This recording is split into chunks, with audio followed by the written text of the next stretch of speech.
So Mr. Soap and Clay has been road warrioring it again, you know, this week. And he's going to be doing a whole lot of traveling in the next, 5 years, really. But anyway, whenever he's traveling, we have a girls' night because, the three of us are all home without dad. And so we get to do things like order sushi, which Mr. Soap and Clay does not like eating, at home. It's more of an experience thing for him and, watch all kinds of fun movies. So we've been doing that all week. And I've learned actually that the movie thing, they haven't seen a whole lot of movies that I love, like The Jungle Book and Robin Hood and Lilo and Stitch, which is crazy. So we've been trying to, really go through all of those movies. And as a result, we've been up really, really late. And today I am really, really tired and very much looking forward to not a girls' night tonight because Mr. Soap and Clay will be home. And that's an update on my life. How are you guys doing on this awesome Friday? Assuming I get this out on Friday. My girls' night has nothing whatsoever to do with the actual thing that we're making and talking about today. And I will tell you more about what we are making and talking about in just a minute. But before I do, hello, I am Mrs. Soap and Clay. Let's make stuff.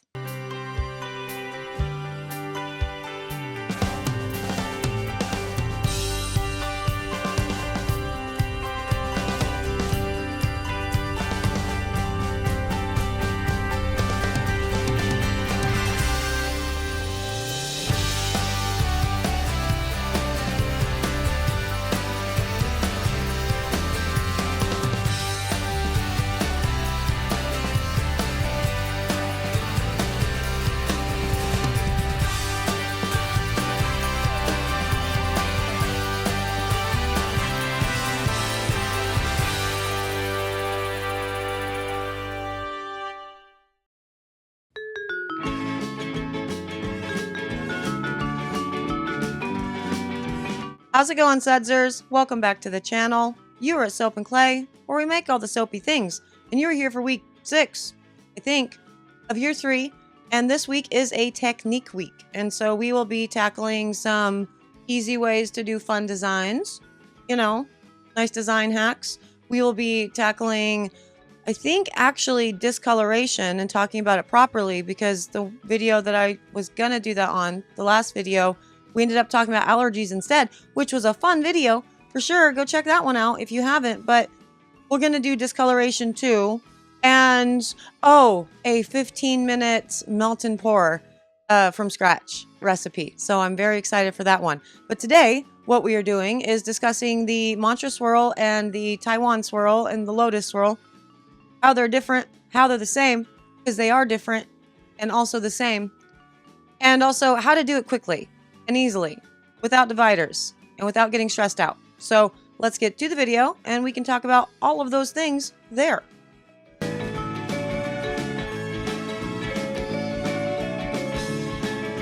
Okay, so I know I do this every single time we do either a mantra or a lotus or circling Taiwan, and I say I don't know the difference. So we're going to go ahead and talk about the difference today, and also we're going to make both of them in the same loaf of soap. I'm going to show you the easy way to do it, and we are going to show you how to cut it, because for both of these pours, / all 3 of these pours, they can be complicated and involve dividers, and also they require cutting the bar different than you normally would cut a loaf of soap in order to actually reveal the pattern. So first up, I have my kaolin clay in my oils. So I went ahead and put them into my oils before I did the stir sticky stick thing, but I did not actually mix them into my oils the way that they are supposed to be before I put the lye in. So I am definitely going to end up with some kaolin clay clumps in this. So we're just starting out the normal way with me, really. So cool. Now with this particular design, this is a 5-color swirl, either mantra or circling Taiwan / Lotus. Circling Taiwan / Lotus, I do think actually are the same thing. And then mantra is different, and they are different only in the way that you use your skewer. So with a mantra swirl, really the actual pattern is going to pop more and it's going to be more visually striking the fewer colors you use. Typically, it's nice to use a 3-color for a mantra to really get that beautiful color shift from like the left side of the soap to the right side of the soap, and then them swirling into each other. But I'm doing this with 5 colors because this is what I want to do. Now, with the Lotus, that's not necessarily true. The fewer colors you use, the more striking it is.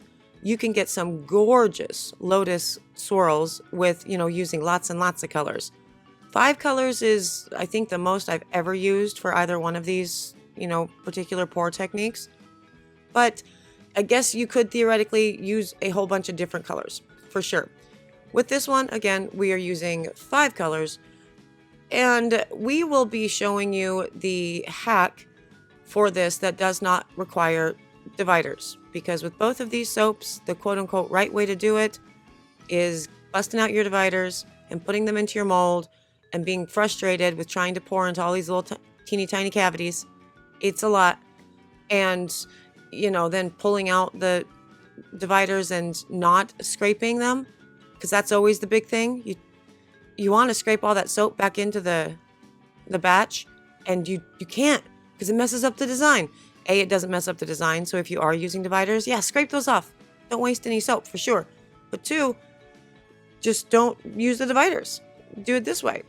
It's not going to end up the cleanest and most crisp mantra or Lotus, but it is going to be still visually stunning, much easier way to do it, and you actually end up, well, I do at least, I end up liking the process of actually pouring this particular technique when I don't use the dividers. Now, you see how thin my batter is there.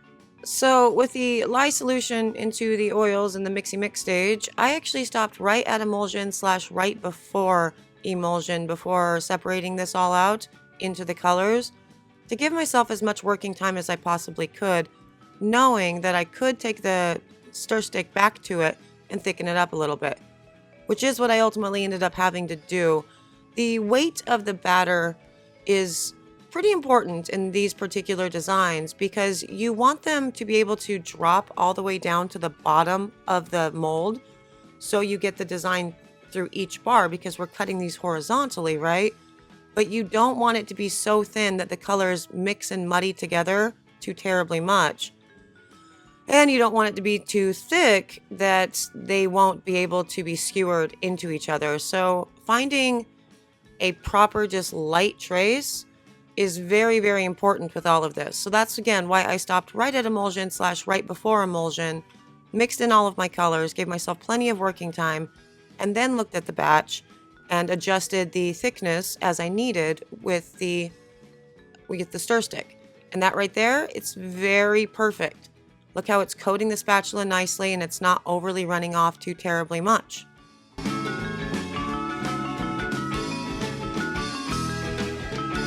Okay, now on to the pour of this, and you see I have the, marks there in the middle of the liner, so I know where to stop with my design, because with these particular techniques, both of them are the same in the way that you put the batter into the mold, but they're different in the way that you skewer them. So first up, I put, about 1/3 of my main base color down into the mold. And then right down the middle of the mold, I'm going to zip the colors up and down 1 or 2 passes for each color, depending on how much difference I want between the layers.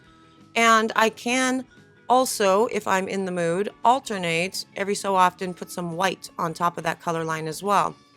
You don't have to do that. I am doing that for this particular design because I am in the mood to do so. You can just layer the 4 colors or however many colors you use, one over the top of each other, and not use any of your base color. But I'm doing it this way. And you are going to continue to layer these down until the mold is about halfway full. And again, this is where the trace of the batter really, really is super important. Because if you have it too thin, you're going to end up with just a whole bunch of muddiness going on when this is all said and done. If it's too thick, it's going to be clumpy and or the pulling with the skewer is not going to actually do anything, because remember that the skewer is a rather small thing, and so you're not going to really get the beautiful swirl design that both of these, you know, pours are. So anyway, yes, batter, it's important. And again, you do this until the mold is about, I don't know, half to 2/3 full, and then you're going to move on to your skewering. As you get closer to the top of the mold, you want to pour closer to the top of the soap, so they're not continuing, the soap is not continuing to drop all the way down into, you know, to the bottom of the mold. And so that's what you see me doing here, pouring closer and closer with each pass. Now, I have done this, leaving essentially just enough of the colored portion to top this when it's all said and done in each of the 4 accent color, you know, containers. Now, for this side here, I am going to do figure 8s. Now, figure 8s is the way that you do a mantra swirl. So the skewer is going to go all the way down to the bottom, and then you're going to start pulling in figure 8 form. Just like that. That is the mantra swirl. Easy enough, right? Just figure 8s down the length of the mold over and over again until you hit the other side of the mold. Again, the skewer straight up and down and all the way down to the bottom of the mold. Just go ahead and swirl all of these together. And at the end, you can run the edges if you'd like, or you can leave it with the edges not run if you also like. Now, the more that you actually pull the edges, the more it's going to sort of angle to the side, creating closer to, you know, a lotus or a circling Taiwan, which is why I always get confused with the two. But technically speaking, the lotus / circling Taiwan is what I like to call the snake game with the skewer, right? You remember the snake game where you could only go in 90-degree angles to guide your snake through the level, right? So yeah, you're just going down, move over a little bit, up, move over a little bit, and on and on and on until you get to the end of the mold as well. And then for the lotus, you want to circle this a whole bunch, because the lotus is really, the beauty is in the number of times you have ran the perimeter of the mold with, you know, your skewer, because it pulls all of those colors again into a pattern that when you put them together, it looks like a freaking flower. And that's cool. Circling Taiwan, you can leave it without running the perimeter of the mold, but I like to run the perimeter anyway and just kind of pull them because it's fun. But yes, so those are the actual differences between the two.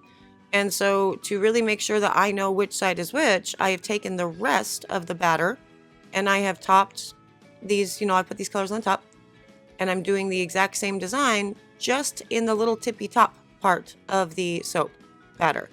I'm not going all the way down to the bottom. In these cases, with the regular skewering, again, the skewer goes all the way down to the bottom. You're holding it nice and straight before you start doing your pulls.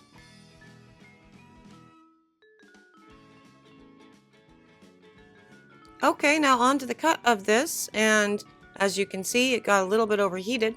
This was C-popped and gelled because that's my bag, baby. And yeah, definitely did get overheated. So first up, when you are cutting a mantra or a lotus or a Taiwan, you're going to want to chunk it out in the size of bars that you want it all to be. So in this case, it's a 24-inch mold. So I separated that into 8 chunks, right? And this is where a single wire cutter really comes in handy. I don't have one of those guys, so I just use a dough hook or a dough blade. And normally you would cut it vertically and that would be the pattern that you get. So really you want to cut it horizontally, just like that. So you're going to flip it over in your multi-cutter or your single cutter or whatever and cut it again, not like that, because it is very pretty though. I guess I wanted to show you how pretty that was. But yeah, again, that's the pattern that you're going to get. If you cut it vertically, you're going to cut it horizontally, just like that. So you're going to stick it into your cutter in some kind of way that I'm clearly having problems with. Yep, slice it just like that. So slice through the current design that you have going on. Otherwise, all of your bars will end up looking like, you know, the design in the chunked areas. But to actually expose the pattern in something like this is how you cut it. So again, with all of this, easy, mantra, easy circling Taiwan, in that you don't have to use dividers. You just use the middle of the mold to your advantage. So you continue to layer your colors over and over again in the middle of the mold, and you're still going to get really cool patterns. I end up getting like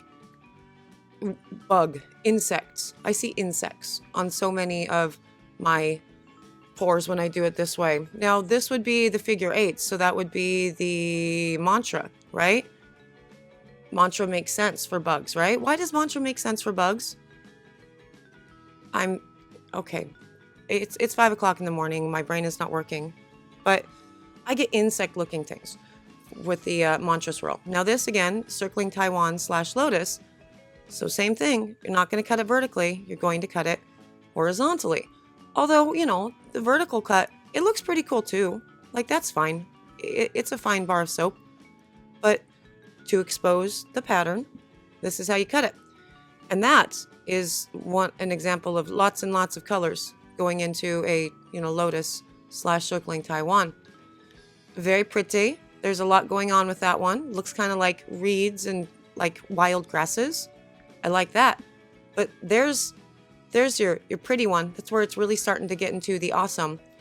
Now, realistically, in a circling Taiwan / mantra or Lotus, you're only going to get maybe 3 or 4 bars that actually have a gorgeous, perfect flower in them in the whole batch. It's because of the way that you are running the perimeter of the mold for your circling Taiwan / Lotus. The prettiest bars are going to realistically be, like, your best Lotus are going to be on the end, like the 2 ends, I think, are the ones that are actually going to end up having the most pronounced, oh, this looks like a blooming flower, And the rest of them will look mostly like this. Now, this is what you're looking for, I believe, with a circling Taiwan. The Lotus, you would want those colors to be pulled more and more to the sides to resemble, again, a flower when you have the two bars right next to each other. But, aside from filming this or taking pictures for this for your website, so product photography, the 2 bars together to create a, beautiful blooming flower, it's whatever. Your clients, your customers aren't, well, even if they are buying 2 bars at the same time, which I guess is actually pretty freaking common, but the chances that they're getting both of them that actually match up together, slim to none, right? But also that your customers would even think to, like, take off the wrapping and put the 2 bars of soap together to see if they can get that beautiful bloom with the 2 bars of soap together. Only if your customer's a soap maker. Really? Is that going to happen? So don't super worry about whether or not you have the perfect blooming flower when you put 2 bars of soap together, because it's not really important for the selling bit. But if you're, like, entering it into a challenge or something, obviously use the best version for that. But yeah, that's quick and easy way to make a mantra swirl. Again, figure eights for mantra swirl, and a circling Taiwan / Lotus swirl. Again, snake game for that. And you don't have to use dividers. Just pour your accent colors on top of each other over and over again, running the middle of the mold, lowering your container that you're pouring from as you get more batter into the mold itself, to ensure that in every single soap from the bottom of the mold to the top, since we're cutting it horizontally, is appropriately, colored and swirled. And both of those versions and techniques are absolutely stunning. So go have fun with an easy way to do both these pours. And there it is, a mantra swirl and a circling Taiwan / Lotus swirl in the same batch of soap. Yeah, super easy. You just gotta remember, figure eights or snake game. Yeah, and either way, it doesn't really super matter what you call it, because all of those bars are absolutely stunning, and they're easy to do if you're not messing with the dividers, which I am a fan of, because me and dividers, we don't get along. We just don't get along. It's extra cleanup. Can't scrape the thing back into the soap. Do it anyway. Use all your soap batter, But yeah, so this way it's a nice little hack to make it much easier, and you end up with gorgeous bars of soap, for sure. I hope you guys liked today's video. Hope you had a lot of fun with all the things. I'm gonna go because I want to get this, done and out to you guys and in my pajamas so I can go to sleep just the very second that Mr. Soap and Clay comes home, because as I said, I'm a tired girl today. A big thank you to all of the Sudsers. You guys are amazing. Thank you for existing. Thank you for being here. Thank you for being part of my tribe. I hope you guys are all having a great holiday season. I will see you all again tomorrow for another round of not holiday related, but still soapy fun. Bye.